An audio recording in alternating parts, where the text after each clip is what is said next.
केदारनाथ धाम ये हिमालय के शिखरों में स्थित भारत के प्रमुख धार्मिक स्थलों में से एक है। केदारनाथ मंदिर एक महत्वपूर्ण धार्मिक स्थल है जो भगवान शिव को समर्पित है। इस पवित्र स्थल पर पहुंचना एक परम अनुभव माना जाता है, जहां आपको धार्मिक शांति और दिव्य अनुभव प्राप्त होता है। यदि आपने केदारनाथ की यात्रा करने का मन बना लिया है तो ये वीडियो आपकी यात्रा से संबंधित किसी भी समस्या को हल करने में आपकी मदद करेगा और आपकी यात्रा को खुशहाल, आरामदायक और समग्र रूप से बेहतर बना देगा। केदारनाथ जाने के 3 सुविधाजनक रास्ते हैं: सड़क द्वारा, हवाई जहाज और ट्रेन से। सड़क यात्रा। अगर आपको सड़क यात्राएं पसंद हैं तो बस यात्रा आपके लिए एक वरदान साबित होगी। बस यात्रा के लिए सबसे पहले आपको हरिद्वार या ऋषिकेश के बस टर्मिनल तक पहुंचना होगा। वहां से आपको इंटरसिटी और सरकारी बसेस 500 से 800 रुपए में मिल जाएंगी। पर अगर आप अपने मित्रों या परिवार के साथ जाना चाहते हैं, वो भी टॉप नॉच सुरक्षा के साथ, तो आप प्राइवेट बसेस ले सकते हो, जो कि 600 से 1500 रुपए की ऐसी बसेस हरिद्वार या ऋषिकेश से उपलब्ध हो जाएंगी। बस यात्रा में लगभग 10 से 12 घंटे का समय लगेगा और आपको केदारनाथ की अद्भुत प्रकृति का आनंद भी मिलेगा और भगवान शिव के दर्शन करके आपको आत्मिक शांति प्राप्त होगी। साथ ही दोस्तों, कुछ डॉक्यूमेंट जरूरी हैं, जैसे बस टिकट, पहचान पत्र, पहचान प्रमाण और आधार कार्ड वगैरह। ट्रेन यात्रा की बात करें तो ट्रेन से केदारनाथ जाने में आपको 12 से 15 घंटे लग सकते हैं। न्यू दिल्ली से रेलवे स्टेशन से कई ट्रेन उपलब्ध हैं। फर्स्ट एसी 1A क्लास लगभग आपको 2770 रुपये, private cable, bedding, personal service, washroom, ये सारी चीज़ें मिल जाएंगी। सेकंड एसी लगभग 2400 रुपये का पड़ेगा, जिसमें शेयर्ड एसी केबिन्स होंगे और मील्स एक्स्ट्रा चार्ज पर अवेलेबल है। थर्ड एसी की बात करें तो अगर आप बहुत ही कम बजट पर आरामदायक सफर करना चाहते हैं तो थर्ड एसी का ऑप्शन बहुत बढ़िया है। इसका किराया आपको 1500 के आसपास का मिल जाएगा। आराम और सामर्थ्य के बीच संतुलन चलाने वाले यात्रियों के लिए ये लोकप्रिय ऑप्शन है। Sleeper class. इसका किराया आपको 500 के आसपास का होता है। इसमें नॉन एसी शेयर्ड बर्थ मिलते हैं, जिसमें आराम से सो सकते हैं। ये बजट वैसे जागरूक लोगों के लिए अच्छा है। फैसिलिटीज कम है लेकिन नया अनुभव दे सकता है आपको। लोकल सीटर क्लास की बात करें, अगर बजट और भी कम है तो लोकल पैसेंजर सीटर क्लास भी है, जिसका किराया सिर्फ 200 के आसपास का मिल जाएगा। लेकिन हाँ, इसमें कोई फैसिलिटीज नहीं है दोस्तों। अपने बजट और प्रेफरेंस के हिसाब से किसी भी क्लास का ऑप्शन आप चुन सकते हो। हर क्लास में वैसे अपनी अपनी मिठास है और जितना जल्दी कंफर्म करेंगे उतना ही सस्ता और आराम से मिलेगा। साथ ही एडवांस बुकिंग से डिस्काउंट्स भी मिल सकते हैं। फ्लाइट यात्रा। फ्लाइट यात्रा की बात करें तो अगर कम टाइम और ज़्यादा बजट है तो दिल्ली से केदारनाथ तक डायरेक्ट उड़ान ले सकते हो। कुछ एयरलाइंस हैं लाइक इंडिगो और विस्तारा, जो अपनी इकोनॉमी क्लास में अलग ऑप्शंस ऑफर करती है। इंडिगो 6E2411 की बात करें तो रात 7:20 दिल्ली से सुबह 8:45 केदारनाथ, किराया है इसका 8400। इंडिगो 6E291 की बात करें तो सुबह 8:10 दिल्ली से और ये 11:10 पे केदारनाथ, किराया है इसका 4800। विस्तारा इकोनॉमी की बात करें सुबह 10:25 दिल्ली से 1:20 केदारनाथ पे, इसका किराया 10,360। इंडिगो 6E2559 की बात करें तो दोपहर 12:10 पर दिल्ली से और केदारनाथ तक, किराया है इसका 9,960 रुपये। हर उड़ान का दोस्तों अपना अलग अनुभव होता है। आपकी पसंद और सुविधा के हिसाब से आप आराम से चुन सकते हो। हाँ, अगर ऑनलाइन एडवांस बुकिंग की है तो अराउंड 6500 के आसपास सबसे बेस्ट ऑप्शन मिल सकता है।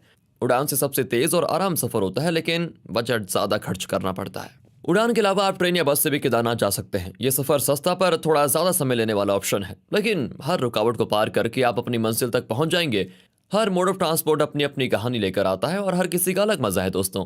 ट्रेन की शाम में घंटी की आवाज़ या बस की रात में चलने वाली हेडलाइट्स, हर छोटी छोटी चीज़ में एक अलग ही मिठास है ना, क्या बात है। और बाकी आपकी सुविधा के अनुसार आप किसी भी मोड ऑफ ट्रांसपोर्ट का चुनाव कर सकते हैं, पर ज़रूरी यह है कि आप समय रहते बुकिंग करवा लें ताकि आपको डिस्काउंट भी मिल जाए। केदारनाथ पहुंचने के बाद केदारनाथ मंदिर तक का सफर में आपको 16 किलोमीटर तक की यात्रा करनी पड़ेगी और सच बताऊं तो ये यात्रा बहुत ही अनोखी होती है दोस्तों। वैसे यहाँ पर आपको अलग अलग साधनों का उपयोग करके मंदिर तक पहुँचाने के काफ़ी अवसर मिल जाएंगे। यहाँ कुछ महत्वपूर्ण तथ्य भी हैं। रोपवे। केदारनाथ से केदारनाथ मंदिर तक जाने का सबसे प्रसिद्ध तरीका है रोपवे है। रोपवे आपको मंदिर तक 5 से 8 मिनट में पहुँचा देता है। हेलीकॉप्टर। अगर आप समय बचाना चाहते हैं और एक बहुत ही बढ़िया अनुभव चाहते हैं तो हेलीकॉप्टर की सहायता से आराम से केदारनाथ मंदिर पहुँच सकते हैं। पालकी डोली। ये एक पारंपरिक तरीका है मंदिर तक पहुंचने का।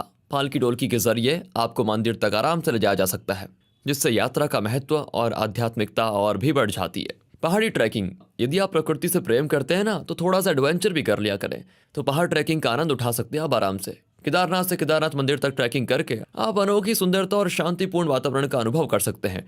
अगर आप केदारनाथ के चरणों के सामने जाने का मन बना चुके हैं ना, तो यह सफर एक ऐसा अनमोल अनुभव होगा जो आपकी आत्मा को शांति और परम शक्ति से भर देगा।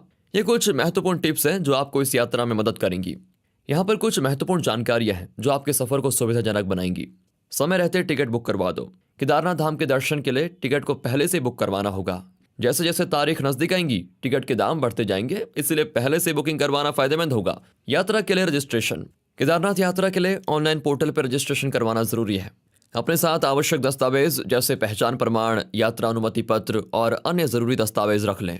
ट्रैकिंग के लिए तैयारी। केदारनाथ तक पहुंचने के लिए ट्रैकिंग एक बहुत ही प्रमुख साधन है। इसके लिए आपको उसी हिसाब से कपड़े पहनने और अच्छी ट्रैकिंग शूज पहनने की जरूरत होगी। साथ ही आपको ट्रैकिंग के लिए जरूरी सामान जैसे टॉर्च, वाटर बोतल और फर्स्ट एड किट साथ में रखना बहुत जरूरी है। सिक्योरिटी चेक के लिए तैयार रहना दोस्तों, क्योंकि यात्रा के दौरान सिक्योरिटी चेक में कैमरास, लेदर गुड्स और टबैको प्रोडक्ट्स साथ में नहीं ले जाना, समझे।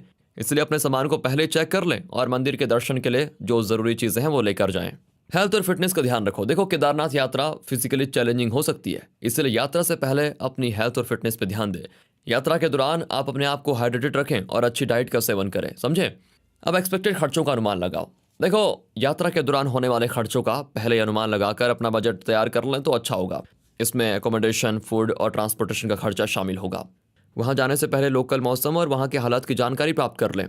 कभी कभी ऐसा होता है कि बहुत तेज़ बारिश हो जाती है वहाँ। यात्रा से पहले मौसम और एरिया की अच्छी हालत के बारे में जानकारी प्राप्त कर लें। इससे होगा ये कि आप उस हिसाब से अपनी यात्रा फिर तैयार कर सकते हैं। और दोस्तों, फिर जब आप पहुँच जाएंगे तो केदारनाथ धाम एक ऐसा स्थल है जहाँ आपको भक्ति और आध्यात्मिकता का अनुभव ऐसा होगा पहले कभी नहीं हुआ होगा। इस पवित्र यात्रा को अनुभव करके आपको वो परम शक्ति और जो शांति का अनुभव होगा वो पहले कभी नहीं हुआ होगा। चलिए, भगवान शिव की कृपा में अपने मन और मंजिल की ओर बढ़ते हैं, एक नए सफर की शुरुआत करते हैं। हर हर महादेव।